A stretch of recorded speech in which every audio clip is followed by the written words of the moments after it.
Who am I that the Lord of all the earth would care to know my name, would care to feel my hurt? My name is Pastor Joe, and this is today's video devotional. If you've noticed, there haven't been very many video devotionals for the past week because last Thursday our lives changed for the better when we gave birth to our second daughter, whose name is Aubrey Gail Cowell.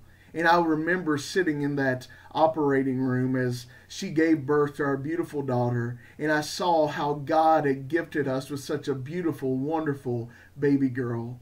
And I stood in amazement, and the thought crossed my mind is, how could a doctor or how could an attendant or a nurse who works in an operating room and sees birth after birth, day after day? I talked to one of the attendants. They see up to 18 to 20 births a day, and they work those areas, and they say they can have that many children in a day. And I asked him, how in the world could anyone not believe that there is a God or creator of all things?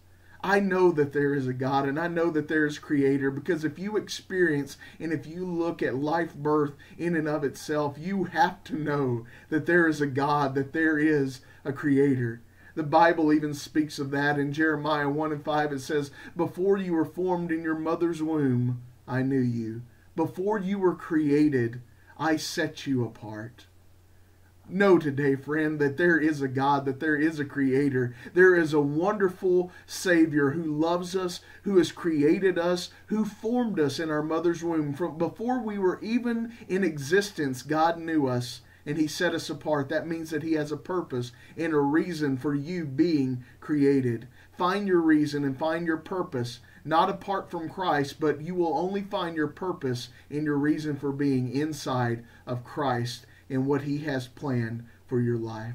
God has blessed me with a great bundle of joy. I know God will bless you in the same way as you give your heart and life to Him completely in every way and in every area of your life. Have a good day. Still you hear me when I'm calling. Lord, you catch me when I'm falling.